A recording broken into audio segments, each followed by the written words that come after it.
It's my pleasure to welcome you to this focused health science entrepreneurs program. As many of you know, this is a very important weekend for us as we celebrate 50 years of the School of Pharmacy at Northeastern University and a total of 85 years of pharmacy education in the city of Boston, as we acquired another School of Pharmacy in 1962. So this is sort of a kickstart for the weekend, and we're very, very excited that we've been able to assemble a very talented panel of accomplished alumni who are going to talk to you today about private, independent community pharmacy business ownership and a little bit about how they got to where they are and the many successes that they've had in the work that they do. So this begins the events. Tomorrow we have a grand celebration with our alumni. We have tours of the building. And then on Sunday is the white coat ceremony. Are there any third-year students in this group? Yes, so we'll see you on Sunday with your families. And we've got some surprise speakers and a lot of fanfare to celebrate what is a remarkable history in our school and a very, very bright future. So we're so glad that you were able to come with us and be with us today and hear this, this great program. At this point, I'd like to introduce my friend and colleague, Joe Fleming, who started the Health Science Entrepreneurs program several years ago. And it's been one of those endeavors that's been very successful. I think anything that Joe touches ends up being successful. He himself is a serial entrepreneur, and he's been very successful throughout a long career and has done many things to share his expertise, his knowledge, his wisdom with students, with peers, budding entrepreneurs, and he has a wide reach that has influenced our program and strengthened it quite a bit. Tomorrow at our event, we're going to recognize Joe and his wife, Nancy Fleming, who is an alumna. They met in pharmacy school, so romance can be found in pharmacy school, and they've had tremendous contributions to our school, so we're so proud that they are going to be recognized as, in a very special program tomorrow night for all the work that they've done for us. So at this point, I'd like to welcome up Joe to welcome you to the program. Thank you for coming.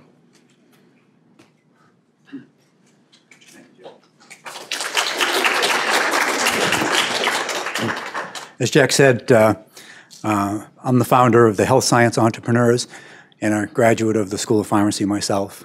The Health Science Entrepreneurs are a group of about 50 alumni who we started getting together back about 2005, and our goal is to give back to Northeastern.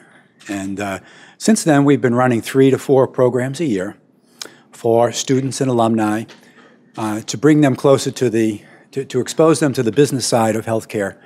And most of the folks involved have founded healthcare companies and are now here to give back to Northeastern. We run a mentoring program. We have a number of young companies that are founded by Northeastern alum. That's a requirement. We operate a team of advisors of 3 or 4 folks with every one of these young companies to help them through the rocky days of the startup. And that's all done by folks who have been there and done it and are associated with Northeastern, very often alumni. I will tell you that the profession of pharmacy is very well represented in our group, and we have more pharmacists than we do in the other professions. We have engineers, we mentor pharmacy companies, home infusion companies, we mentor nursing companies, we mentor drug development companies and medical device companies. You know, a lot of folks talk about entrepreneurism, but here at Northeastern, with the tie to co-op, it really works. And we have a lot of folks who got their start in co-op and went on to do great things. What I'd like to do now is introduce Professor Todd Brown. Professor Todd Brown is, he and Dean Reynolds have done a very interesting thing.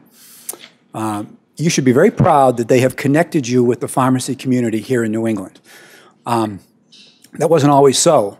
We are very well connected, whether it's on the hospital side, whether it's on the industrial side, whether it's on the community pharmacy side. You should be very proud of the outreach that Dean Reynolds and Professor Todd Brown have done.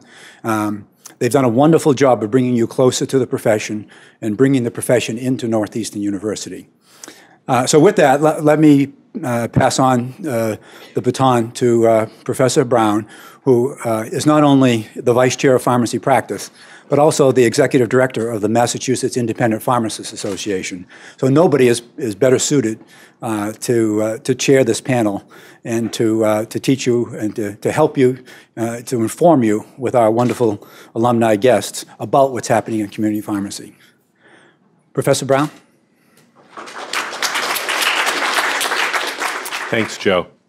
What I want to do for the students here is just have you think a minute about if I was to ask you to describe a community pharmacy, how would you describe that type of operation? And I talk to a lot of students, and I ask that question to students, and when they're able to respond, they usually refer to an operation that's a single location, potentially a small store, that focuses primarily on dispensing and retail selling over-the-counter products. And so one of the things I'm here to tell you is that independent community pharmacy is really much more broad than that. Yes, it can include single store operations, but it's just as likely to include multiple store operations. They can be located in supermarkets, they can be independent franchises, they can have specialty niches, and what you'll hear today are examples of independent pharmacies that have those specialty niches. And so it can include compounding, long-term care, infusion, consulting, diabetes care, and the list can actually go on. But there is a wide variety of opportunities for independent pharmacy. And then sometimes students wonder, how can independent pharmacies compete with maybe some of the larger chain pharmacies? And the reason they're able to compete is, number one, they have staff that's engaged in the community. So they have stable staff that are there, all the time, long term, and so it allows the staff to form a relationship with the patients. They get to know the people in the pharmacy. The people in the pharmacy get to know the patients. They usually know them on a first-name basis, and they don't have, like a larger operation, people floating in and out all the time. So it's easier to develop those personal relationships. They also tend to provide better service. And then lastly, they cater to specific populations. So instead of trying to cater to all populations, they figure out in their area what is the population that they want to serve, and then they do everything that they can to serve that population the best. And so the combination of stable staff, superior service, and catering to specific populations really equates to better customer satisfaction. And every customer satisfaction survey that I've seen in the past 3 decades has concluded that independent pharmacy customers are more satisfied than customers in any other community pharmacy outlet. And just to give you some examples, pharmacysatisfaction.com, which is actually run by Boehringer Ingelheim, does a lot of surveying of community pharmacies. And their latest press release, independent pharmacies have the highest performance rankings across their major categories, including overall satisfaction, likelihood to return and recommend. This hasn't changed from 2011 to 2012. Filling prescriptions, convenience, and pharmacy staff are the 3 most important areas. And they also conclude that they have the shortest wait time, satisfied with engagement, talking with the pharmacist, and generally satisfied with the overall operation. J.D. Power also surveyed community pharmacies this past year, and they ranked Health Mart with they call it a chain with the highest score. Health Mart is actually a franchise, so if you were to ask Health Mart pharmacies if they're independent pharmacies or chain pharmacies, they would universally tell you they're independent pharmacies. J.D. Power doesn't survey independent pharmacies, they only survey chains and franchise pharmacies, and they consider these operations chain pharmacies, but they're really not, they're independent pharmacies. And then Good Neighbor Pharmacy and Medicine Shop Pharmacy came in second and third, and those are the exact same situation. These are franchise pharmacies where if you looked on their website, you would see that they call themselves independent pharmacies. And so this is a perfect example of pharmacies being surveyed and independents coming to the top of that comparison. And then last year, Consumer Reports did their pharmacy survey, and they said an overwhelming majority of readers were highly satisfied with the independent pharmacies. And they go out further on and say, we found independents made fewer errors, swifter service, and more likely to have medications ready when promised. So these are just a couple of recent examples, and they're really pretty similar to every customer satisfaction survey that's been done in the past couple decades. And really it goes back to the three other things: the stable staff, the personal relationships, and the unique service that independent pharmacies are able to offer. And so then I usually talk with students about, well, where are the independent pharmacies? Sometimes students think that there aren't that many independent pharmacies around. And the reality is it's been pretty stable across the country. You can see here over the past 5 years, there was a dip from 2007 to 2008. We lost about 500 independent pharmacies across the country.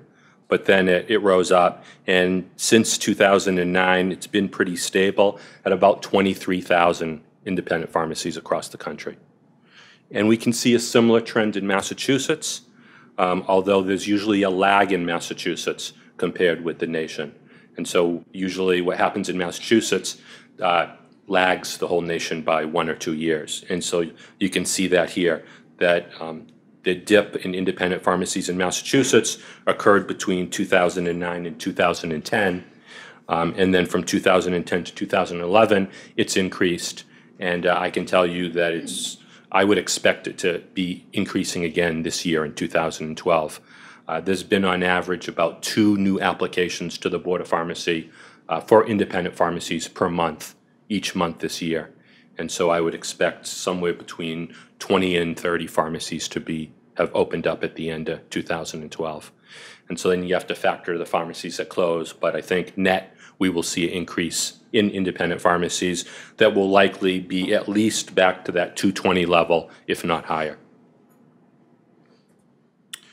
And so my big take-home message is I want to tell the students here that there is a positive outlook for independent community pharmacy. That's related to increased insurance coverage in the future, and we know as patients get increased insurance coverage, they usually consume more prescriptions, and so that's a good thing for independent pharmacy. As medications get complex, patients are going to be relying on community pharmacies that can provide a higher level of service, and independent pharmacy has already proven over several decades that they can do that. And lastly, as the scope of practice for the pharmacist increases, independent community pharmacists will have the flexibility to be able to take advantage of these increases in scope of practice. They'll be able to tailor their pharmacies, offer services that they haven't been able to offer before, and provide more complex and a broader range of services to the public. And so I would tell you, if you're students, if you're interested in a career in community pharmacy, you should definitely think about independent community pharmacy. And if you're interested in owning your own pharmacy, I think the outlook is pretty positive. But I don't want you to just take my word for it. We have 4 people that have come to talk with you about their experiences, and I really want you to listen to what they have to say and see if you agree with them. And we'll have the opportunity, I'll ask them a few questions at first, and then I'll give you the opportunity to ask them some questions. So while you're listening to them talk, think about what questions you might have for them, because we really want to get the discussion between you and them occurring during this event.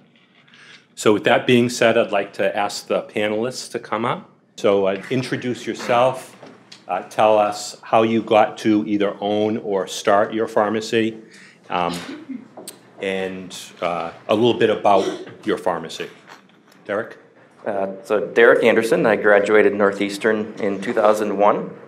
The co-op program pretty much got me into independent pharmacy. I first actually did my co-ops at the pharmacy that I now own, and not only fell in love with just the general independent pharmacy itself, but with compounding, which was a big part of the pharmacy even back then when I was only a student there. while I was there, I really got into compounding so much that I kind of took it upon myself to go to a facility in Houston that trains pharmacists for compounding.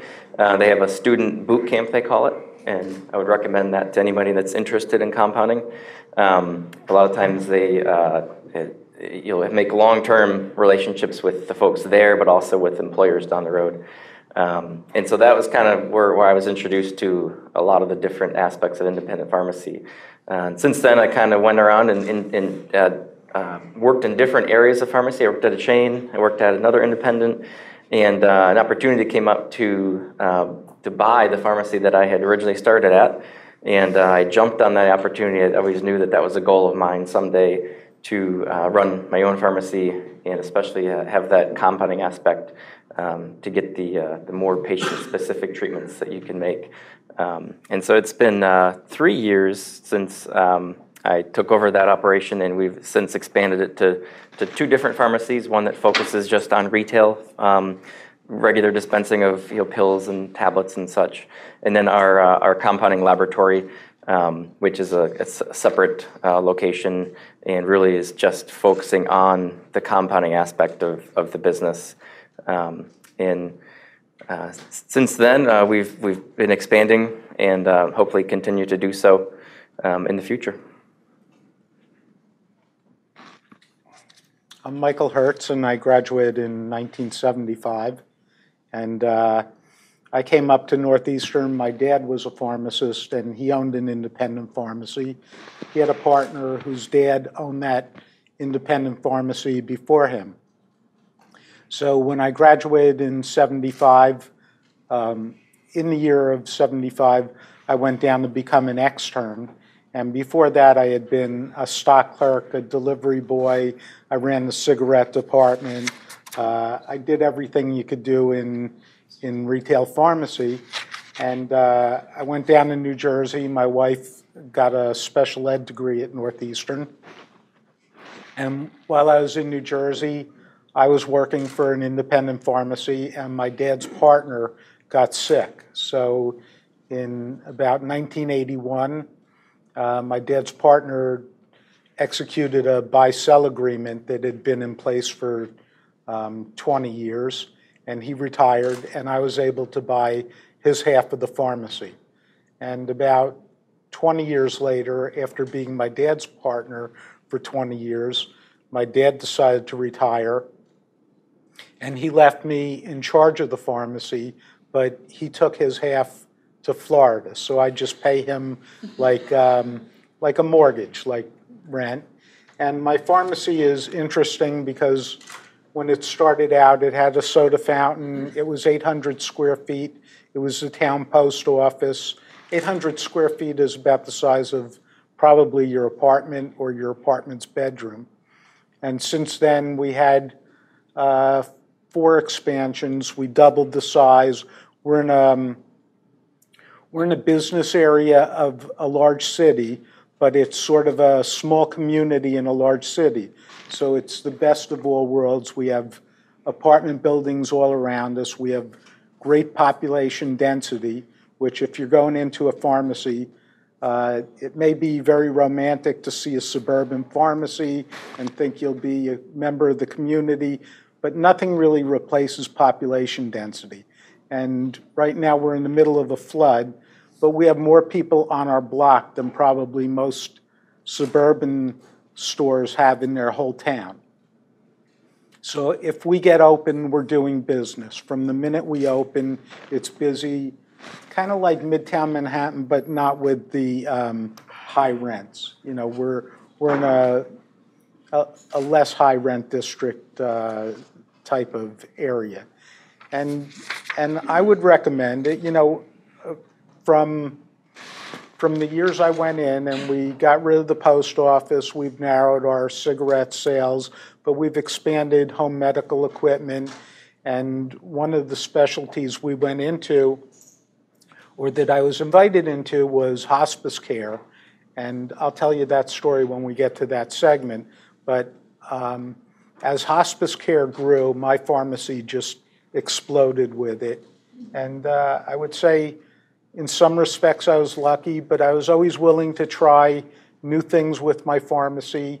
And if I tried something and it didn't work out, I would not be afraid to get out of it. If I tried something and it was working out, I would really pursue it like a dog after a bone. That's the kind of personality I have, and that's why we're still busy to this day. Right now, my pharmacy is 4,000 square feet. I own the building that it's in. And I'd say it's a nice situation for me. My son is in there. He's not a pharmacist, but he runs the store. He grew up in an environment where we talked independent pharmacy day and night. So he's aware of customer service. He's aware of cleanliness and orderly, all the things that it would take to be in a good retail store.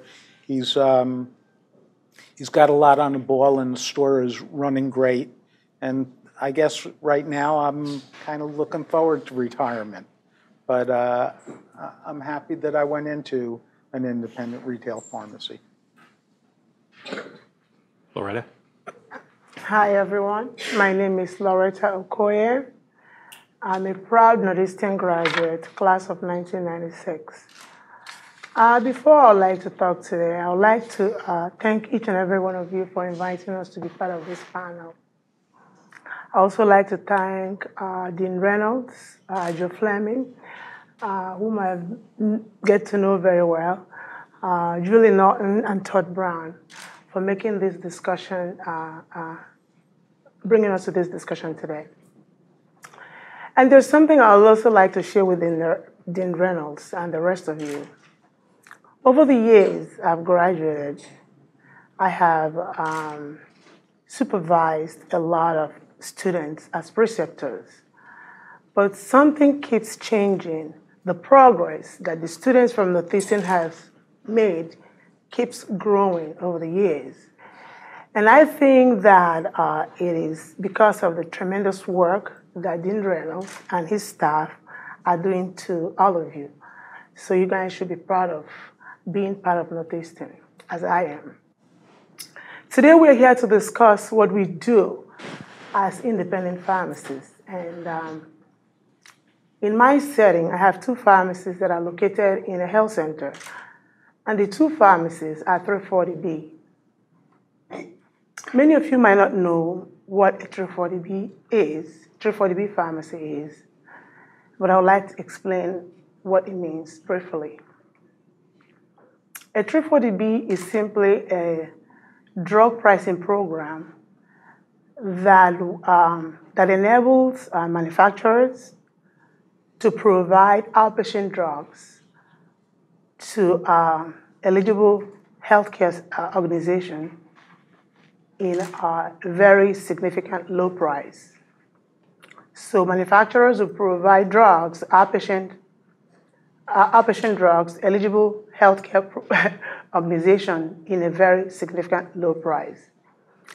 And you would like to ask me, who are these eligible healthcare organizations? And I want you to take note of it because it might help you as you leave Northeastern. They include some health centers, they're very qualified health centers, health center lookalikes, Title X clinics, so Children's Hospital, Black lung clinics, HIV and AIDS clinics. All those health clinics and health centers and Title X are eligible to receive and buy drugs at a very significantly low price. But then you're going to ask yourself, who is eligible, or the criteria by which this organization can buy this drug that we dispense to our patients. The criteria that they must have and establish is A, they have to be a nonprofit organization. They have to serve the underserved in our society. They have to have a sliding scale fee. They have to provide a wide variety of services to the population they see. They have to have a board of directors, and all these things put together makes that health organization to be called, all these put together allows this organization to be able to purchase and enroll into the 340B program. Then you can ask yourself, who is eligible to buy those, to get those drugs? The people that are eligible to receive those drugs are patients of the health clinics or the health center where these drugs are being purchased. They can go into the health center, be seen by the doctors and clinics there, and then they can go to their pharmacy and collect the drugs as they leave. Then how do you implement this? How can you implement this? And this is where I come in. How you implement it is implemented in 4 ways. But I'm going to focus on the one that I do, which is contract pharmacy service. They have an in-house dispensing service. They have a contract pharmacy service. They have provider in-house service. But the one I'll focus more is on the one I do, where I work. As most of you might have known, my pharmacy is located at Woodyer Street Health Center. Woodyer Street is a nonprofit health organization that allows them to receive this contracted, discounted drug from manufacturers. Because of that, I had a contract with them, working, I opened my pharmacy there. I realized the opportunity that I have, that I could go and talk to them and see if they'll allow me to have a contract and provide this service to their patients. And remember, the population we serve must be the underserved. So most of our patients are really very poor. They have no money. Most of them are homeless. So after speaking to them and trying to convince them that I can do this, I've never worked with a 340B pharmacy, but I read about it. So what did I do? They allow me and say, we're going to give you a year to try this, Loretta, if it doesn't work. So the health center, which is contracting me, is responsible for buying the drugs. And my job is to keep the drugs for them and then dispense it to their patients. That means you have to open up a pharmacy, you have to have all your licenses, then you approach a health center or a clinic, or you research that in your locality and see who falls within this organization healthcare organization that can buy drug at a discounted rate. So after much talk, they allow me to start dispensing drugs to their patients. And for the past 4 years, we started in 2009, and the health center is so surprised because of the kind of money I've made for them. And now I've expanded to another health center where I'm still doing 340B. And it's really very, very rewarding because you don't spend any money. The money comes from the health center. You don't buy nothing. The drugs you dispense are from the health center, but they will turn around and pay you a dispensing fee, which you have to negotiate with them. It ranges from $10 to $20. And you ask, everybody is making $50-something an hour. How are you going to make money if they pay you a dispensing fee? But you have to understand that if you do 2,000 drugs a day, 200 drugs in a day, and they pay you $10, that puts $2,000 in your pocket. And you can't get that if you're working in the chain. So I'll advise all of you to think out of the box and look forward after you must have worked in the chain or you've worked somewhere else, and start thinking, how can I open up my own pharmacy? Because the motivating thing that helped me to open one is after working in the chain for so many years, I wasn't getting the satisfaction I need as a pharmacist. The patients that are coming in there, I get in trouble because I'll go out of my way to talk to the patients. And they will always call, Loretta, come back to the pharmacy and check. But I believe that entering into this profession, I would like to relate well to the patients that come in there and to be able to solve their problem. And that is part of what we do as community pharmacists. So in a nutshell, that's what I do. Thank you, Loretta. Yeah. Garish? Good afternoon, everyone. Thank you for, is this working? Okay. Thank you, Dean Reynolds. Thank you, staff, students, Mr. Brown, Mr. Fleming, to having me here today. It's a privilege and an honor to be again here. I was here back in May when the Dean invited me to speak to the students, and this is my second visit to this floor. It's a privilege when a Husky comes back to see his roots. I'm a 1981 class. Probably when I graduated, none of you were born. Actually, I met my sweetheart here too, the mother of my children. She was a 1980 class. And once we graduated from the school, we migrated towards New Hampshire because I really wanted to go somewhere where live free or die exists. Besides being a pharmacist, I wear many hats. And I'm always privileged. Everybody asks me, what college did you graduate from? I always tell them, I'm a Husky. And they think that fake Husky down in Connecticut. I said, no, it's the real Husky, with the blue eyes. So I'm 1981 class. After I graduated, I left, I went to New Hampshire. I purchased a house, I got married. I was blessed with 2 children. Actually, one of them was born in 1980 when I was still a student. And I was giving cigars to the students and to the professors, and they were shocked to see that a student is giving cigars, he's already a dad. But it was joy of my moment of my life. So after I went to New Hampshire, I settled down in Nashua, and having a new family, both graduate from Northeastern, ambitious workers, I started to work for chains and for independent stores in 1985. Everywhere I worked, that place turned into gold. Their business thrived. I asked my wife, I said, you know, if someone is doing great when we work, why we don't open our own stores? She said to me, you must be crazy. What do you mean you can't compete with all these people? I said, no, I will not work for anyone else. I said, I took a chance and I took a risk. Then I started to look for location. It happened that I stumbled over a town it's called Hollis, New Hampshire, which happened to be one of the most influential town, the most Republican town left in the state of New Hampshire, which I'm proud to say that. And then it's a town that preserved like old New England, where businesses are not welcome there, and there is nothing except gas station. This was in 1985.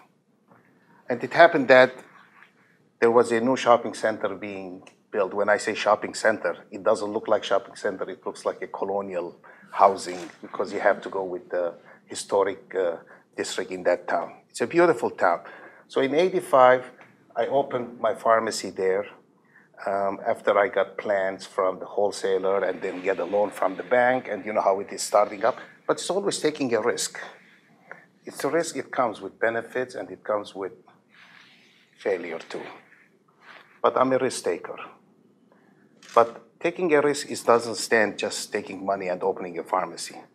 It takes sacrifices, staying long hours, because at the end, believe me, there is nothing like working for yourself.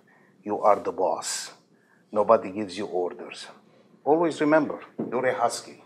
Huskies are tremendous, very, very powerful people.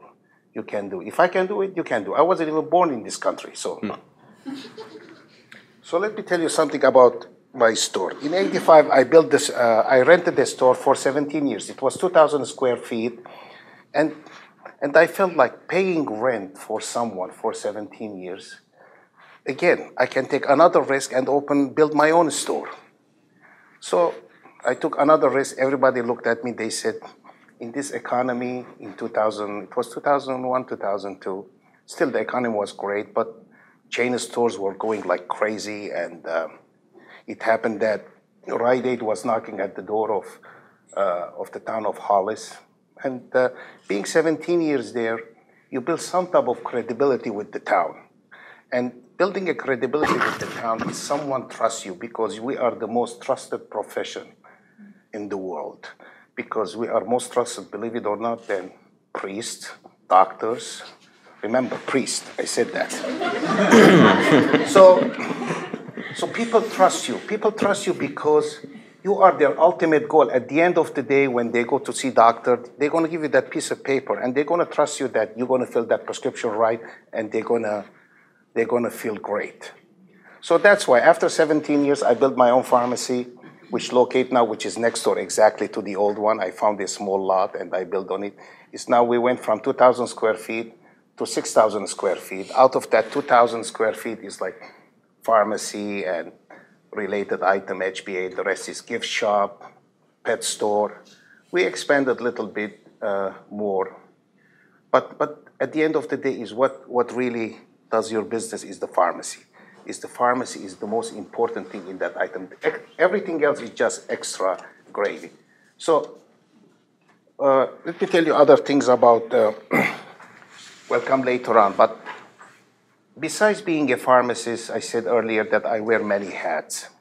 When you work in a community and the community trusts you and the community supports you, and especially being foreigner, being there, not born there. And when you work in a New England town, they like the people to be from their own, born in the same town or in the same city. But they supported me, they trusted me.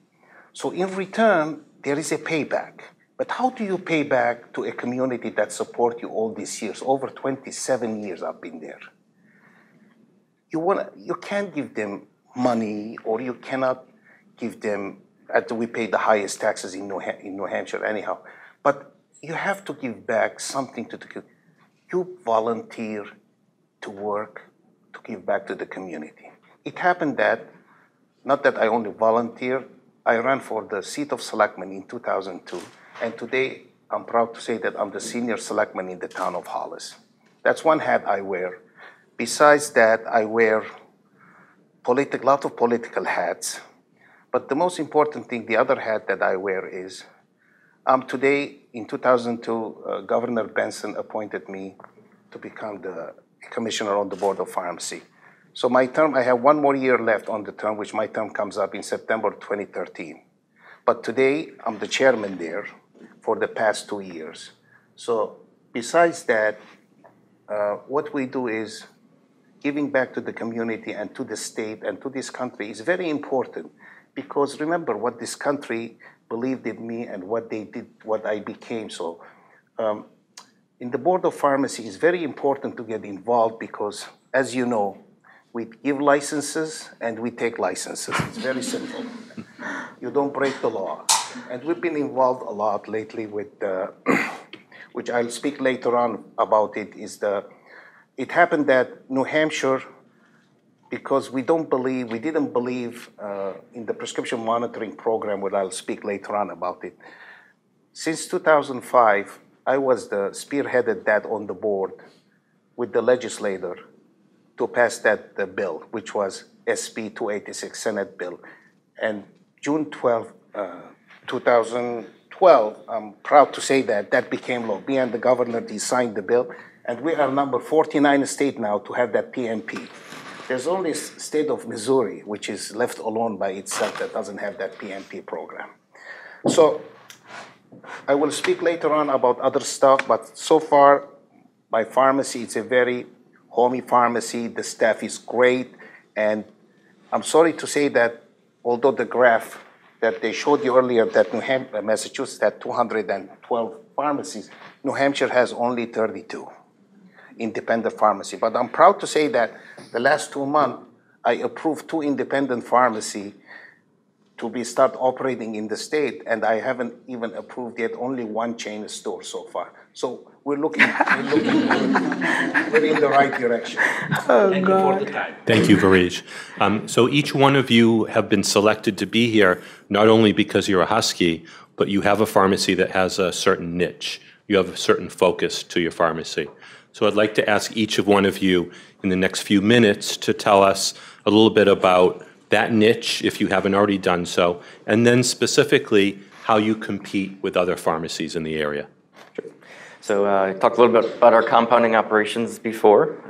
I think most of you at some point have been introduced to that idea that compounding is more than just reconstituting the amoxicillin vials or simply putting together 2 creams in the pharmacy, which at the very lowest level is compounding. But our practice goes beyond that. We stop short of preparing sterile products. And that's another opportunity in compounding pharmacy, a little dicier nowadays, but still an opportunity. We focus on, our overall philosophy is quality and convenience to customers, and our customer service aspect. So, we have chosen to do business with the highest purity vendors we can find. They're also the most expensive vendors you can find because you pay for the quality. But because of that, our doctors love to send patients to us because they know the kind of quality we're going to give. I think whenever you decide that you're going to enter into a niche or you're going to expand your business in a certain frame or simply add a new service, you have to think from the ground up, why do customers need this? And, can I get away with just providing a subpar? If I can compete with all the other guys and their quality is really bad, then I can do just a little bit better, then they'll come to me. Or does your philosophy want to be, I want to be known as the best out there? And typically that means you have a lot more cost involved in that. So we've chosen the latter route. And again, that's because we feel so confident in the beginning of our compounds that our chemicals and our supplies are the best, that we don't get nervous when we hear about other things going out in the industry. We just recently sent out a test on a thyroid medication that's very, very, very low dose, which is some of the most difficult compounds to make, and we were at 100% when we got the test back. The USP says you can be anywhere between a 90% and 110%. You have a huge area that you can fall in between and still call it a potent compound. And more often than not, we're dead on. So we'd love to be able to show that to doctors. I'll go around and meet with my doctors and say, this is the kind of stuff we can do for you. And you might have to explain to the doctor a little bit first to what he's looking at, but then, he'll kind of look at it and say, really? I don't even know what Lipitor is, if that's 100%, or if that's what the USP allows them 5%. Either way, it could be 95, it could be 105, and I'm showing them right there that we're making 100% pure product every time. So with that comes a lot of training, a lot of expensive equipment, and again, this isn't even talking about sterile. This is non-sterile compounding, but a more complex non-sterile compounding. So we do a lot with hormone replacement therapy. We do a lot with pain therapy, veterinary care. Pediatrics is a big component for us, making a lot of low-dose suspensions or sprinkle capsules for either newborns or infants or toddlers, when the only thing that's available manufactured is an adult dosage that the child may not be able to swallow. For animals, we do a lot with transdermals with animals. If you have a cat that you try to get them to take a pill, you probably get a couple chunks of skin taken off you when you're trying to put it in their mouth. And we have a transdermal system that you rub into the cat's ear. So the cat, number one, thinks that you're just loving it up, but you're actually giving it its dose of medicine at the same time. So that's a great, that person comes in with the Band-Aids all over them, and you know exactly why they're there, and they come back a month later and it's all healed, and they say, this is great. The cat jumps up on my lap, we rub them in the ear a little bit, and then the cat goes off and plays, and they feel great about it. And then with hormone replacement, up until I think a few years ago, it was still kind of thought of that the better products were the manufactured products. Until a lot of studies came out to show that the manufactured versions, which were synthetic forms, actually may cause issues down the road if they're not taken at the appropriate time. So what we use, it's called bioidentical, which just simply means that whatever the exact chemical that your body would normally make, we use that. So if your body makes progesterone, it doesn't make medroxyprogesterone. So our compounds use progesterone in it. Your body makes estriol and estradiol. It doesn't make ethinyl estradiol. And so, we use the exact same chemical that your body normally makes when we replace female hormone or male hormone in the case of androgens. And the other big area that we compound in quite a bit is pain. So with pain, especially with nerve pain, if someone is, after they've had shingles, they can have very protracting nerve pain throughout their life. And they may have to take a lot of different medicines kind of combined to treat that. And a lot of those medicines, when they're taken orally, can cause side effects, drowsiness, dizziness. And in an elderly where we normally see this, it's not good to have dizziness and drowsiness as side effects. So we can work with the doctor, come up with a plan to treat their pain using a topical form. And for the most part, we don't see systemic side effects, or if we do, they're at much less of an extent. You don't get as much drowsiness applying a clonidine cream as you would if you took clonidine by mouth, or Valium. We can make a cream with that, and you don't get the dizziness or withdrawal effects actually from it for long-term use. It's targeted right to that spot where the pain is, and sometimes it's even targeted to a certain trigger point. If anyone's taken any of the alternative therapy classes, you learn about trigger points. Sometimes our gels will target one trigger point only, and that trigger point might be high in the arm, and it'll treat the entire arm. So we try to focus on one particular spot rather than taking an oral capsule where, number one, you have to take a lot higher dose in order for it to reach a smaller spot, but then you're also submitting the entire system to that drug. So this kind of facet of pharmacy, kind of a targeted therapy, is I think what helps us compete with, I guess, a traditional pharmacy that a chain might have. Seeing, some chains will do a certain amount of compounding, but it might be just geared to making a simple suspension or flavoring a certain medicine. The cream type setup I talked about, once in a while they'll open some capsules and make a cream with it, but they really aren't geared up with the training or the equipment or the focus on business to do compounding. So that's where our competitive nature can supersede where the chains might be winning the battle in mail order or just regular prescription filling. We can compete with them with our niche. Michael? A priest and a nurse walked into my pharmacy one night. This isn't a joke. And they asked me if I had rectal morphine sulfate in stock, and I happen to have a box in the refrigerator. And they said that they have a patient that's got a cancer problem, and they had about 6 months left to live. So they went on to describe that they're opening what they called a hospice at the time. And they asked me if I would stock some exotic pain medicines, and this was back in the late 80s, and I had never really heard of hospice care, but I had a mother-in-law that was in the hospital getting conventional oncology treatment. She was getting adriamycin. She, at one time, was a 250-pound woman.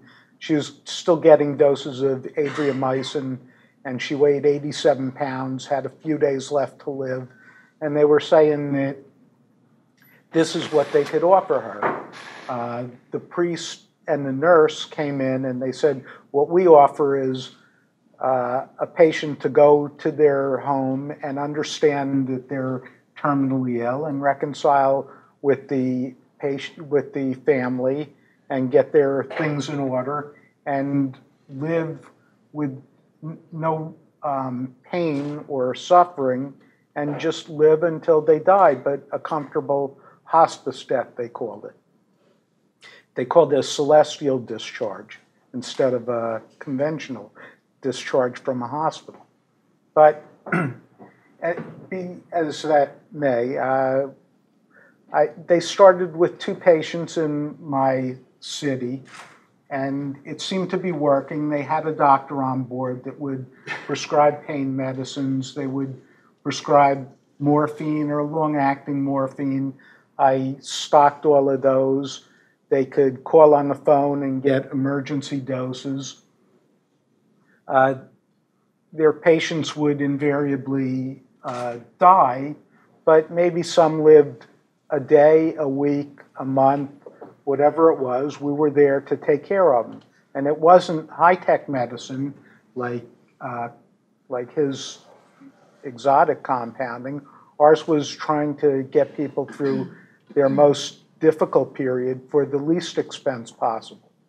And the hospice was supplying their medicines, so they had no problem telling the families, just go to this pharmacy. We know they have the pain medicine. We know they have suppositories in stock. Later on, we began to make topical gels, and we became their pharmacy of choice. And they grew from 2 patients, a census of 2 patients, to roughly 150 patients. And all we had was our terrific service. So we would get on the phone, and they started to need oxygen, so we became oxygen suppliers.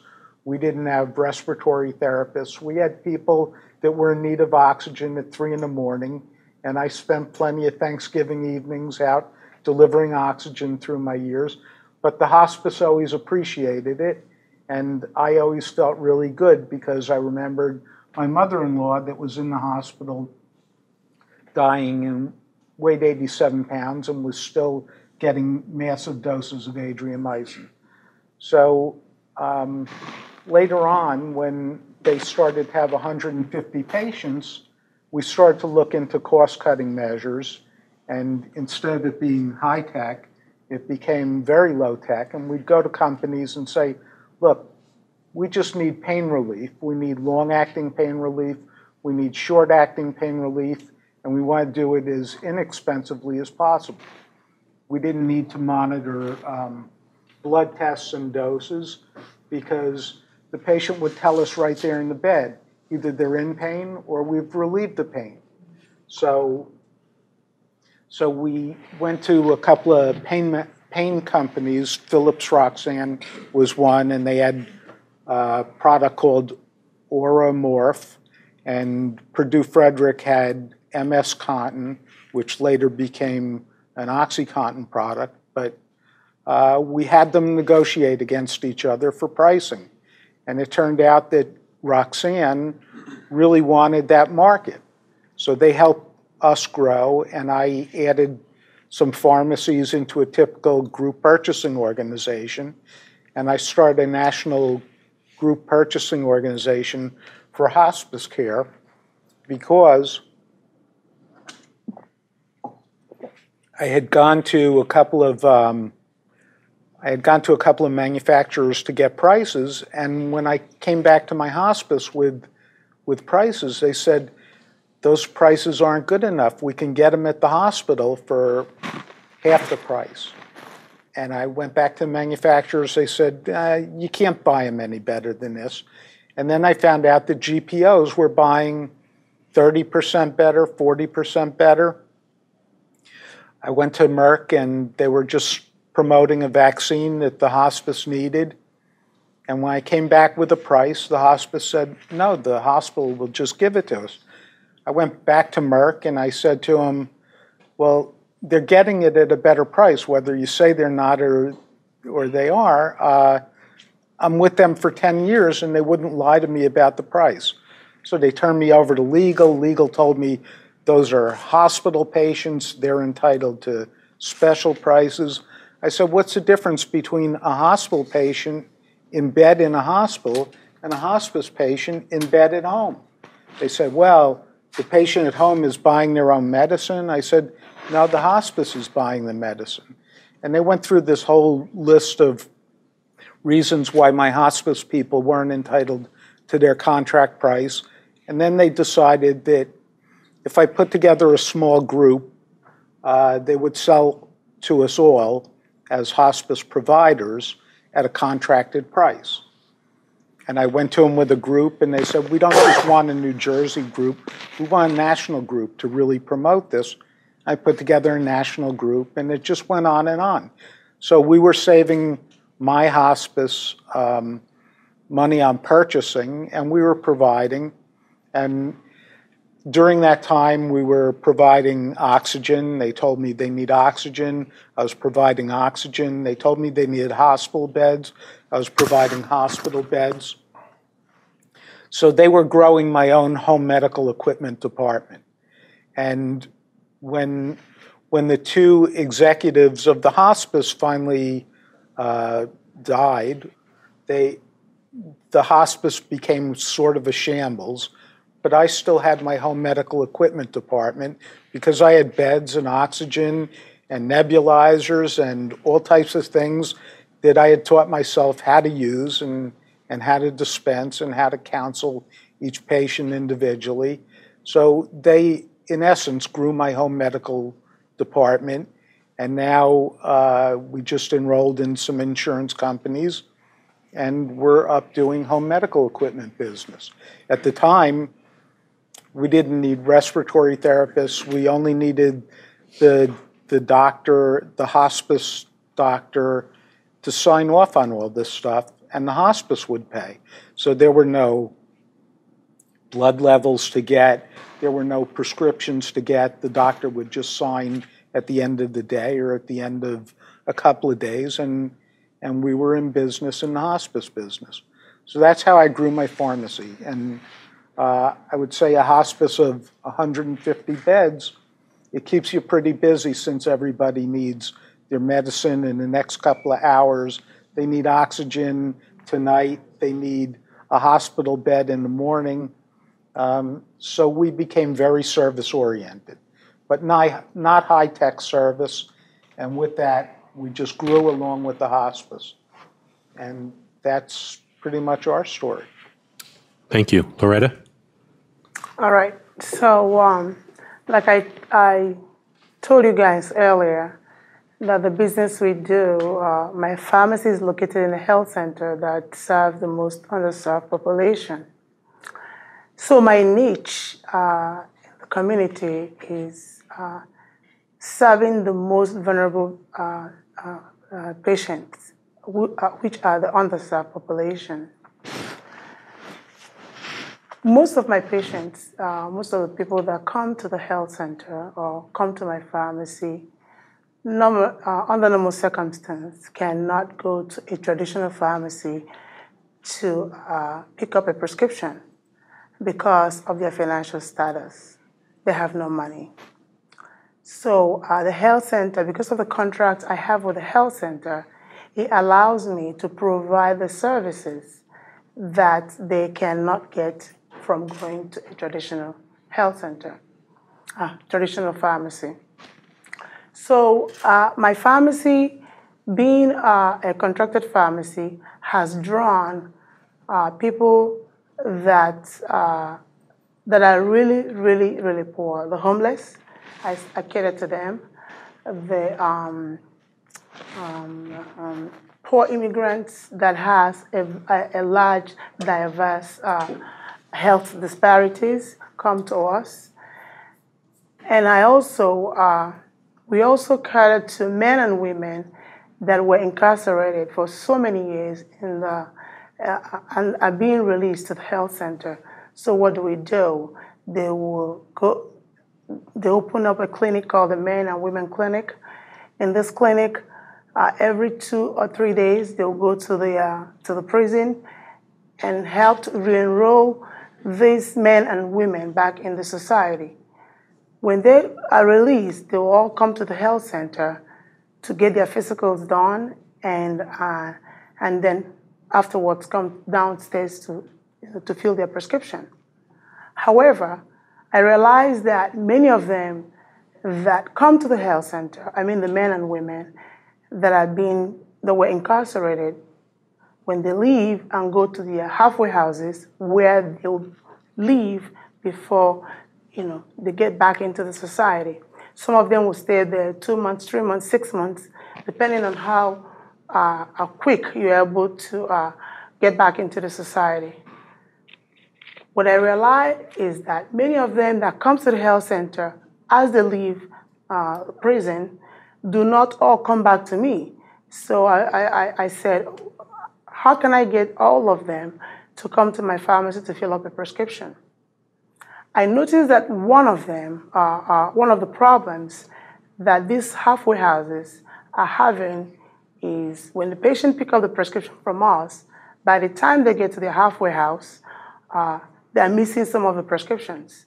So they'll always call me, Loretta, my Suboxone is not complete. And we always have problems trying to communicate with the homes where they are. So I said, this might be a good idea to go to them and see how I can help stop the problem that these homes are having.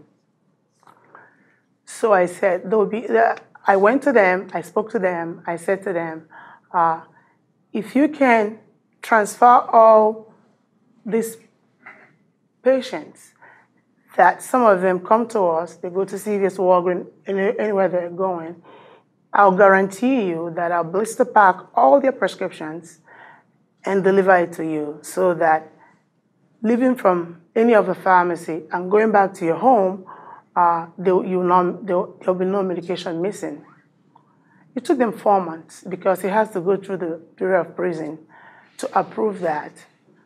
Finally, when it's approved, not only did I capture all, they don't have one home. Each home will serve maybe 123 residents living there. Some of them will have 50, and it's both men and women. It's not only men. After 3 or 4 months of negotiating with them, and I got approved by the Bureau of Prison that they can transfer all their prescription, regardless of where they go to see their doctor. They could go to BMC, Mass General, wherever they want to go. But once you get that prescription, you have to fax it to my pharmacy. So that brings the business, because most of them, remember, the underserved population, and they have some of them have insurance, some of them don't have insurance. So since we started doing that, it has increased the number of prescriptions we do a lot, because many of them have mental and psychological problems, and they take 4 or 5 prescriptions. And they are happy themselves, the people in the home that are taking care of them, that the drugs are blister packed, which many of the chain cannot do because it's time wasting for them, but it's not to me. So we're able to provide that service to them. What was the second question you asked? I'm sorry. How do we compete? Right, how do you compete? How do we compete with the chain industry? Well, there's no competition between me and them because of the population I serve. I'm in a health center that buys drugs and want me to sell it to their patients. So most of the prescriptions that come from the health center are sent to me. Almost 99% of them comes down to the pharmacy. And the chain industry, although they're trying to tap into 340B now, but they will not be able to provide the kind of service we provide. So all the prescriptions will be sent down to us to fill, and then the patients will pick it up, and without paying any copay in most of them, because it's a non-profit health center. They have to have a sliding fee to all their people that come there, and the money they make from the drugs I buy at a very reduced price, they'll have to reinvest it into their patients. So if they make money, they might decide to waive the copay to the patients, which has happened, and that also brings more business to the health center. And to tell you the truth, I don't really have much competition with the chain. I actually still steal some of their patients that come on the street because of the kind of service we provide.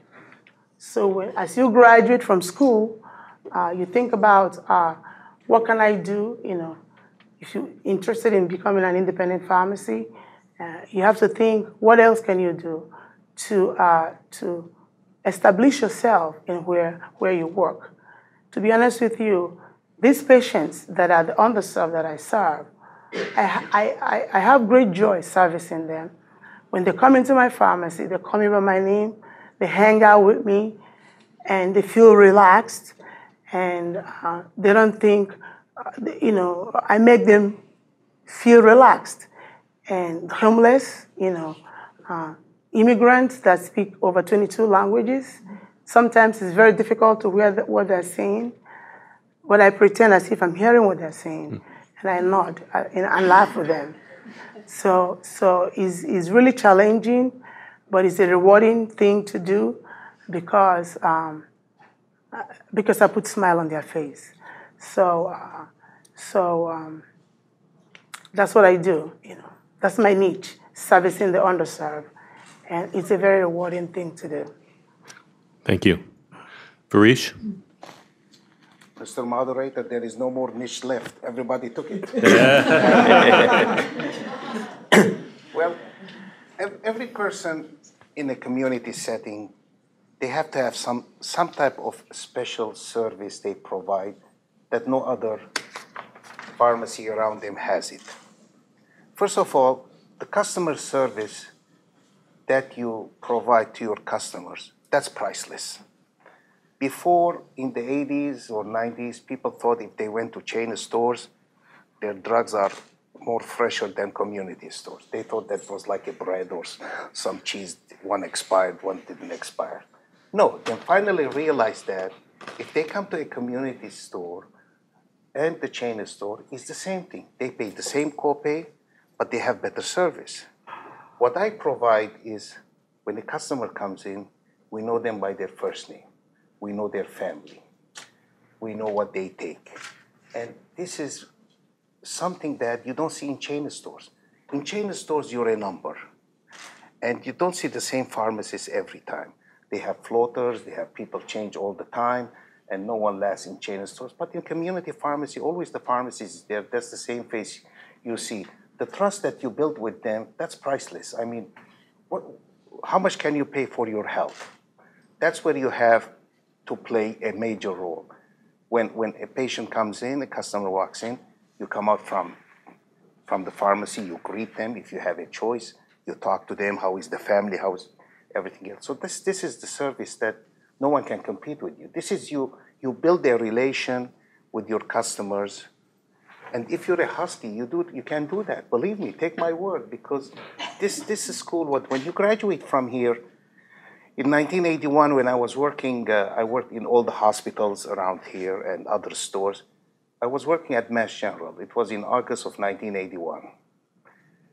When I passed the board, you know what changed? My pay grade, and I became the boss. I was doing the same job. That's the experience that this school gives you. No other school gives you, and we are known for that.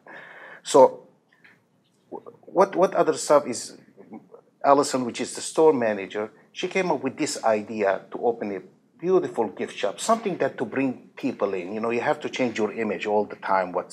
And she's stuck right now on made in the United States. She doesn't purchase anything made in Japan or in China. She only buys stuff made in this country. She's promoting other businesses in this country, which I commend her for that. And there's another thing that I do, it's called DocuDose. So you have to come up with something that no other pharmacy around you, or you have a business that it's only you can do it in your geographic area. And let me get back on this DocuDose system. What it is a packaging system that we do for assisted living homes that we do it every 2 weeks. The doctor sends order in, and we get the order in. We print the envelopes, and we package the envelopes, and we send it to them. What it does that, although the nurses, they give those packaging to the patient, but the patient, sometimes they cut the envelopes. You have to see it to see what I'm talking about. The patient cuts those envelopes. It's morning, noontime, evening, and bedtime. What it does, the pills are in there, transparent. They see there's 6 pills, the name of the pills on one side, and they take those pills and they take it. So they leave the envelopes aside to know that they took all the pills, which is compliance of what to take, or if they are just skipping doses. So that's our niche that keeps us going. And I belong to the New Hampshire Independent Pharmacies Association, which we are 32, 33 stores, and we have some buying power. But you can't compete with chains. I mean, when it comes to monetary, like for example, people call me up, they said to me, how much is your lisinopril? I said, well, $10 for 30 days. They said, well, Walmart is $4. I said, you got the wrong number. This is not Walmart. Because that really offends me to call up and looking for a price. If you're looking for a price, you're shopping for, not for your health anymore, for something else. But this is what's happening when they advertise a pharmacy like Walmart, $4 for your prescription. It's free enterprise. They do whatever they want. But this is what we're having the problems, and all the time people are shopping around. But again, the ultimate thing that a pharmacist can give to the patient is service, and that service is priceless. Thank you for your time. Thank you. So now you know a little bit about each of these pharmacies and their history, how they came to be. So now I want to open it up to you so that you can ask your questions to these individuals. Mr. Minoki? Yes, sir. So I heard you were talking about pre-packing. So Yes, sir. Do one of your pharmacies do long-term care specifically, or just? It's a long-term care, but it's assisted living. It means that it's not a unit dose, it's a docu-dose where they have it. The package comes in 2 weeks packages. Every day is listed the days, the prescription name, the doctor's name, and that's given up to the nurses on the floor, and the nurses distribute them. And in the morning, they give all the packages to the patients, and they make sure that they are taking it. They open it up, the whole thing, they take the whole thing. So, okay. Prior to starting a long-term care pharmacy, are there extra licenses on top of the licenses you have to get to start a normal independent pharmacy? Or Farish, could you just repeat the question in case someone didn't hear it? he's asking if I don't consider myself, first of all, I'm a long-term pharmacy, long-term care pharmacy, because long-term care pharmacy, it has other obligation you have to do. Mine is like probably assisted living is different than long care. What he's asking if your license, when the Board of Pharmacy grants you a license to operate a pharmacy in your state or in your town, if you're doing this long-term or short-term or assisted living, do you require to have additional licenses? Your license of the pharmacy that the board provides, you are 100% assured that you can dispense all the drugs, control, then you have your, non-control, then you have your control license from the DEA that you can dispense control to. No, that's not require any additional licenses. Can I say something? I think when you're filling out the form to open up your pharmacy, there's a line there that asks you to check what your pharmacy can do.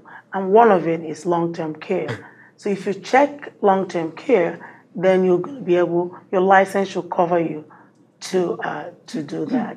So you don't need extra license. Is that just in Massachusetts, or because I'm from California and one of my uncles has a long-term care pharmacy. He was telling me about an additional license, so that's why I brought it. New Hampshire, if you're long term or you're a retail, you check one out, but it's the same license because you carry the same drugs, whether it's control or non-control. So. But pharmacies are licensed in each state, and so the licensing criteria can differ from state to state. A bigger impact is probably your insurance coverage. So if you expand into other areas of pharmacy, your insurance company is going to ask you, do you provide X, Y, Z? And each time you check a box, your rates go up. So that's probably the bigger component. So. In the back, yes. My question is, if you're provide pre-packaging for assisted living patients, can you provide pre-packaging for elder patients or other patients that request it? Wouldn't that give you more business? Yes, we do that too. We have assisted living, and we have next to the pharmacy there is a elderly housing.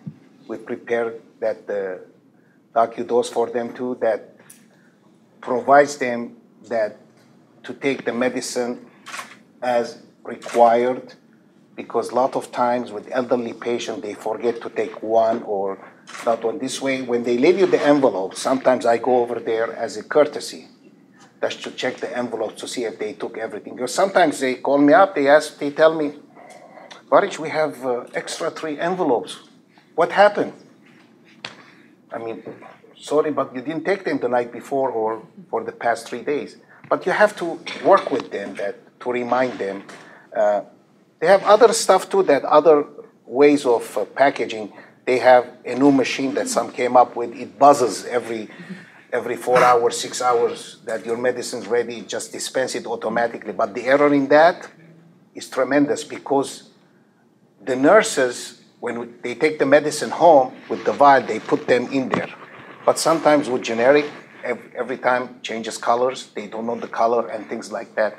So when you're having a Docudose test, the end product is checked by the pharmacist. Guess who's liable? The pharmacist is. Over there, they don't know who put it in the tray, in that machine to dispense.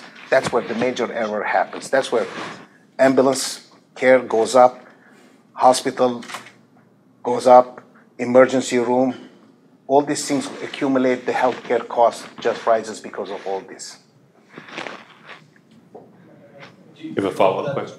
You offer that to individual patients as well that are not elderly or not in assisted living? Just if a patient is living at home, an elderly patient? Using the Docudose? Yeah. You know, sooner I'm going to start taking that because I'm forgetting. Mr. Herbst, you said you owned a building for your pharmacist, and like you do hospice care, but do you also have patients from your building? Since you have a high population density, I know like in New York, one building could be your niche, all your patients. Yes, but it's not a prerequisite for living in my building yet. But I would say that all the people up here just want to take some risk and get some reward. I haven't just been in hospice care. I've owned a Subway Subs, I've owned a Carvel, I've been in and out of alarm businesses, all types of businesses, and I always pursue the opportunity until I can't pursue it any longer. And I'd say a small percentage of them work out, and a large percentage of them don't. But I've always had my pharmacy to rely on as what I go back to doing. But I think it's in my blood to be trying new things, pursuing new ideas, right up until either they're going to succeed and somebody else moves into that area, or they just fail, they die on the vine, and I close them up. But I just always sort of weigh my risk and reward, and if I can afford the risk and I'd like to put the time in, my time is what I think is the value to the business, I pursue it. And if I pursue it, like I said, I go after it seriously, like a dog after a bone. So that's what you have to decide before you go into any business. And it could be a pharmacy. I'm sure there'll be niches. There'll be niches I haven't thought of. There'll be niches the panel hasn't thought of. But if you're a risk taker and you want to work for yourself and depend on your own success, your own failure, and you might fail several times, but if it's in your blood to do it, you just pursue it. You keep pursuing it. I have a question for all of you. In your stores, do you give out like vaccines at all, or have you ever thought about doing that? We've been doing flu vaccines since the state first allowed pharmacies to, and we're kind of pursuing the whole immunization aspect as another niche type business, and becoming a comprehensive vaccine provider. For me, because my pharmacy is in a health center, initially it was, I can't because I'll be competing with the health center. But this year they told me that the Department of Public Health, they used to give them vaccines free, are no longer providing them vaccine as they used to. And now they're buying the vaccine, and they're not making the money from the drugs. They're only making the money by injecting it.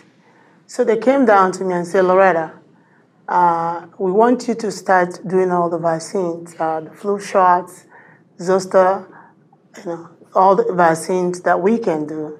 So I said, oh, I'm not competing with you guys anymore. They say, yeah, because BMC is sending everybody to Walgreens, to CVS. We don't want to send our patients out. So I had to fill out the form, download it in the system, fill it out, and send it out. So starting from next month, I trained here.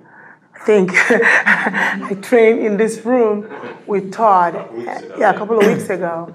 And then you have to have your CPR license. Now I'm ready to start the vaccine. Starting from November, we'll start giving out the shots. Now I have my license. So now I'm able to bill for them. In as much as it's a 340B, I'm going to bill for them directly, and then I'll also get paid by also injecting it. So you make money from billing, and you also make money from injecting it. Yeah. Michael, do you vaccinate? Well, I'm trained or educated to do vaccines. I'm licensed to do vaccines, but I travel with my insurance agent, and my insurance policy says specifically that I can't do vaccines.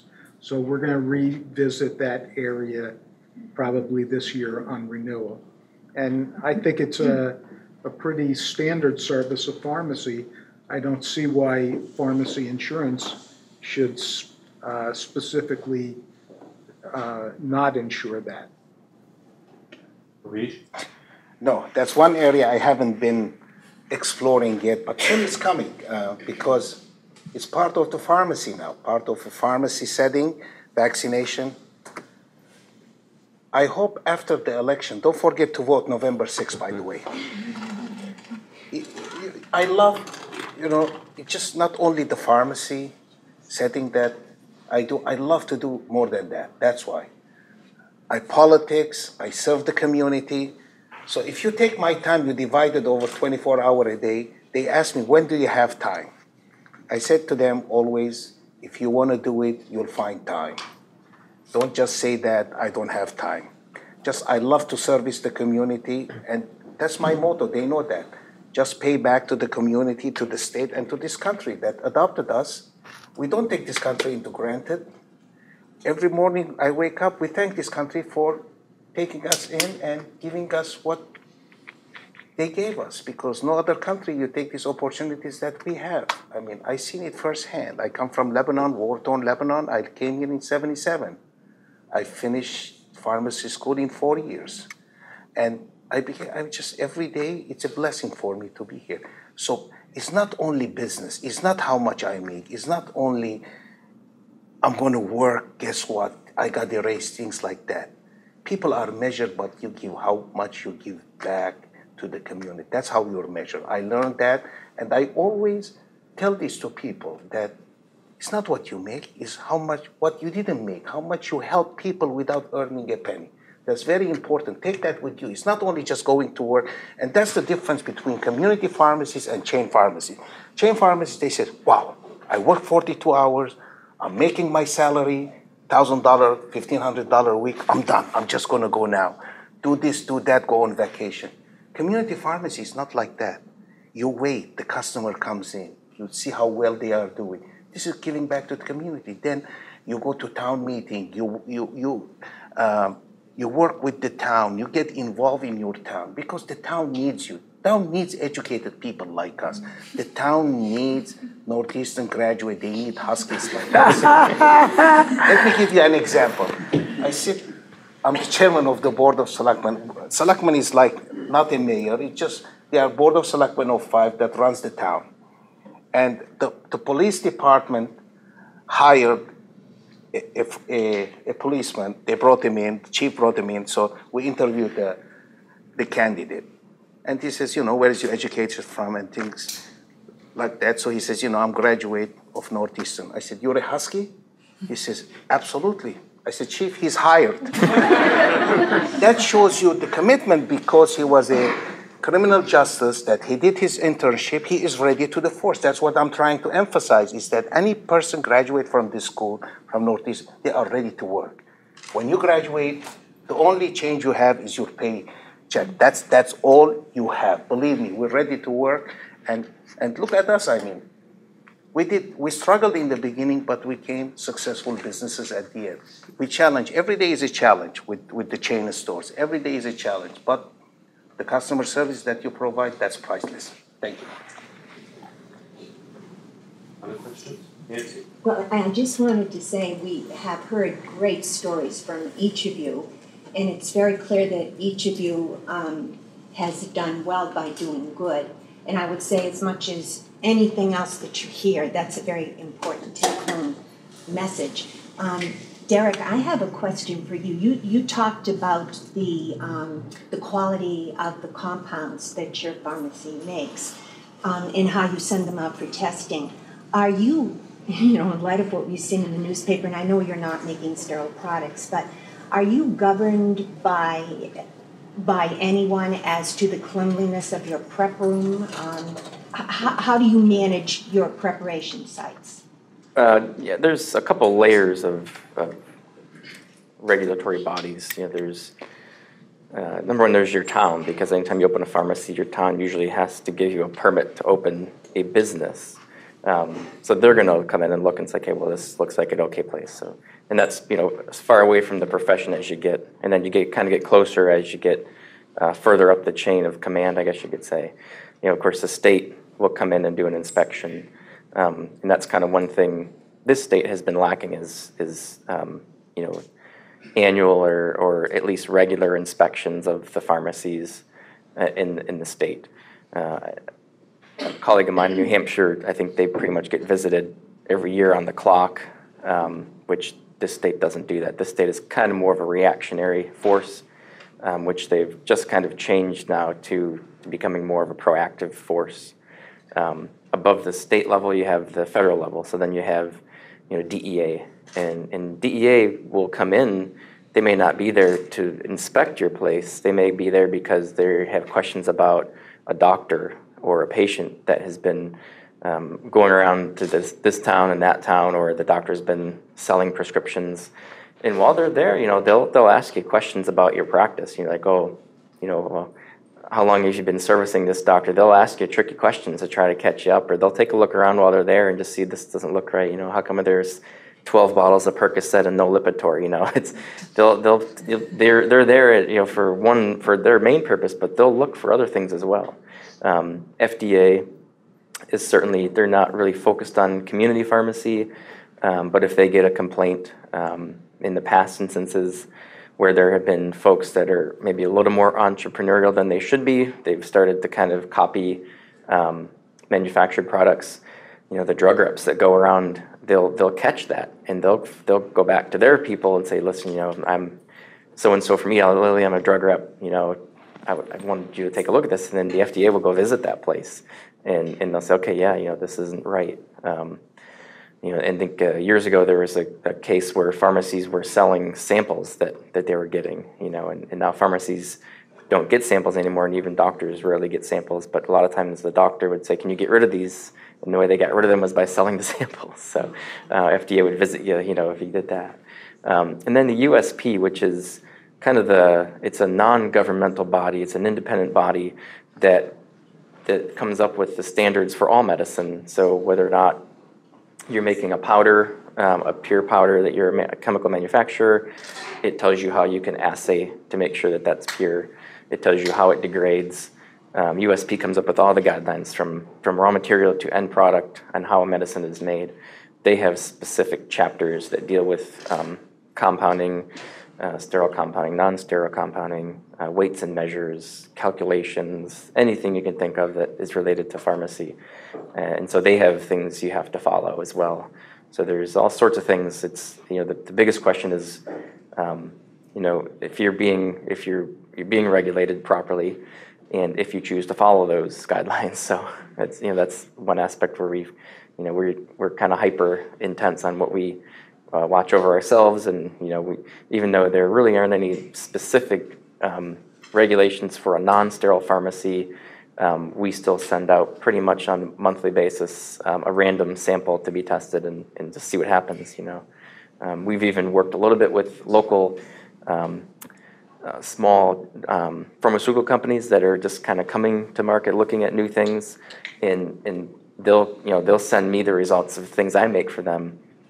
And even though we're not doing sterile, they'll call me and say, listen, we did a microbiology test and we couldn't find anything, you know. So we're like, that's awesome, you know, we're not even doing sterile. So you know, we're very confident because of our general philosophy that, you know, we want to make the best thing we can, and not just be a niche or another person out there, you know. So there's a lot of regulation above us, and then there's, you know, just choosing to do it the correct way. So. Thanks. One last question, Kelly? I'm just curious to what the different challenges are in starting your own business, whether you're buying an existing pharmacy versus starting your own, how the challenges differ. There are lots of challenges. It's a big learning curve that I don't think you ever complete. For me, the biggest challenge, I think, is human resources. That just seems to be my stumbling block. You know, owning your own business, that means you have all your responsibilities. Unless you grow to a point where you're big enough where you have a HR person or you delegate that task to someone, at some point it's going to come back to you anyway. At least for me, that's been my biggest challenge is, okay, you know, hiring, firing, keeping up with workman's comp, because, you know, everyone knows there's so many regulations that pharmacy has to follow. You know, you have to have the person sign the Sudafed. You have to be the watchdog for methamphetamine now. You know, now they want you to sign for dextromethorphan. At some point in the future, we'll probably have that. You know, then, you know, you're constantly updated with HIPAA. So, and then, okay, well, I forgot all about workman's comp. Now I got to go back and do HR hat. You know, so that's been my biggest challenge. Mike? My dad owned the pharmacy, so I was just able to buy in on a 5-year payout to his ex-partner, and with a balloon note, it's called. By the time 5 years was up, I had money to pay the balloon note, which is a final payment of the balance of the money I owed him. I'd say the good thing about going into an existing pharmacy is you have a lot of idea of how much money it generates. If you can add business to it, if you're the type of individual that looks at a business and says, oh, I can make that business better, that's all a benefit to the business you're buying. I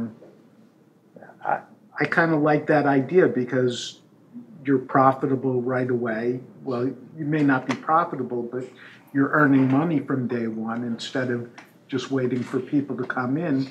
It's hard to attract new people. And it upsets me to watch a new person come in if we fail to really convert them to a customer. So I think going into an existing business is easier, but it might be a more costly way to do it up front. But there must be people who are looking to end their career that would take term payments instead of just closing their store. And I think that's a reasonable way to go. Well, for me, after my graduation, I worked all my life in the chain. I got frustrated working in the chain because many things were changing. So I got lucky to buy a pharmacy that is already in existence, but the pharmacist had problem with the state, so they were about to close him up.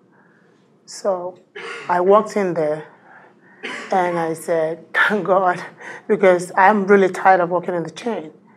So the benefit to buying from someone that is existing already is it has an advantage and disadvantage.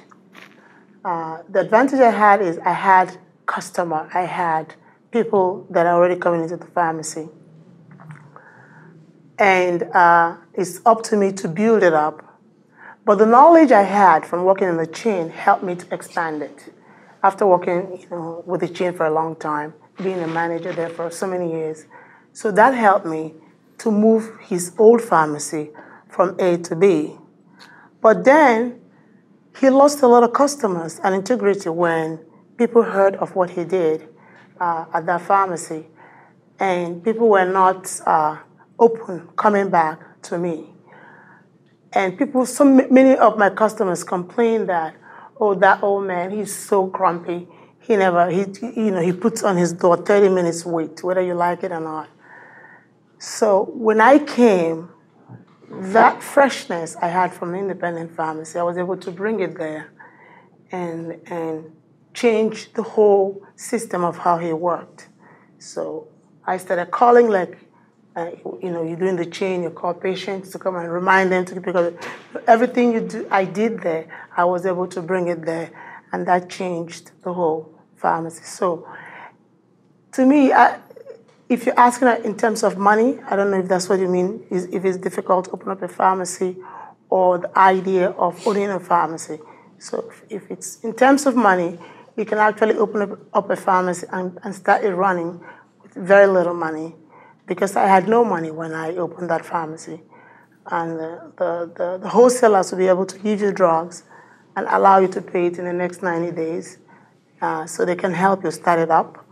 And it's up to you to market yourself to the community you put your pharmacy into. And you have to do that through your customer service and reaching out to them. And like you do on your co-op, you call them up, you see how they're doing. If they want you to deliver the prescription, you even deliver it to them. I did all that. And that has helped me in growing my business to where it is today. So it's not that difficult, but it's doable. It's difficult, but it's doable. Thank you. Harish? Advantage and disadvantage. That's very well known. To buy an existing pharmacy, if you are working in the pharmacy already, so you know the in and out of the business, you know the customer base, you know how much at the end of the day the cash is coming in, how much insurance contracts that pharmacy has. Then, the three wise words, location, location, location, that plays a major role. That's why in Hollis, I was successful, because I knew there was no other commercial land to open around me within 6 or 10 miles radius. So that's very important role you have to play in there. I don't believe, I will never get into a pharmacy and buy another pharmacy which is existing. I always learn to start everything from scratch, build your customer base and keep on going. But if you're already existing in a pharmacy and the person is going to retire, a lot of people, when they're going to sell a pharmacy nowadays, it's usually they sell their files to a chain store, which is as a goodwill, and they sell the building. And a lot of pharmacies that they are selling now, mostly they don't own the building, they usually own the business. I am privileged that I own the building, so I have some type of asset there that I can negotiate whoever is going to buy it. So before you buy another pharmacy, if you're not working in that pharmacy and just you saw an offer that pharmacy for sale, just make sure around, go to the town hall, go to the planning board, see if there is any application coming in, another chain store coming in next to you, or somebody that within a couple of years puts you out of business, because that's very important to know that. That's the business part, not the pharmacy business part that you're doing. So if you know somewhere buying and in a good location, go for it if the price is right. Everything has a price, so thank you. Thank you. At this point, I'd like to ask Dean Reynolds to come back up, say a few words. Well, I hadn't planned to say very much, but I will. You know me. As I go to these health science entrepreneur programs, I think about the character of the people who call themselves entrepreneurs, or whom we recognize are entrepreneurs. And there's something in there that strikes me about the human dimension. Every person on this panel today told us about what compels them to do the work that they do, why they do it, why it's important to them. And then there's a convergence around some idea. They recognize a need and they take some creative ability to apply their talents to the work that they do every day to help people. Did you all see that? I mean, I heard it all the way through. And so when you put those together, and you also recognize in a practical way that if things don't work, you know when to abandon ship and say this isn't going to work. There's a degree of nimbleness and flexibility that goes along with being an entrepreneur, taking risks, knowing when to rush forward and when to retreat. And I heard that in the presentation today too. But what really struck me is that human dimension part. And I think that's probably what compels most of us to be in this profession. And I feel so fortunate when I listen to something like this to think, wow, this great work is going on. And you, as our future leaders and practitioners, are going to go out and practice in a way that's going to keep this alive and move us in new directions with your creative endeavors. The idea of where you work and how you do it is important. Find, if you want to be your own boss, as said, this is how you do it. You go in, you're independent. If you're working for a chain or a big organization, practice at the top of your license. Many of you do that already. And I see very good things going on in all areas of pharmacy practice, whether it be hospital, independent, community pharmacy, chains. There's good things going on everywhere. It's what you bring to it, though. It's what you do every day that makes a difference. If your company is telling you you can't do something, then you have to make a decision about how you're going to practice the way you want to, how you're going to serve the patients that you're there to serve. So I think that leaves me thinking a lot about what we do as a school and how we shape our curriculum, how we select our experiential sites, where students go, where they get the right kind of precepting, wherever that environment might be. But I hope that you're looking for those opportunities, and I hope that you take away the same degree of inspiration that I did today about 4 very successful and humble alumni who have gone out and done important things in the world to help patients. So I really applaud you for it, and I'm so grateful that you're here today to kickstart what I think is going to be a great weekend, and I keep talking about the bright future. I am an optimistic person. I'm really charged up right now. There's a lot to look forward to, and you're the ones who are going to keep it alive. So thank you all very much for coming today.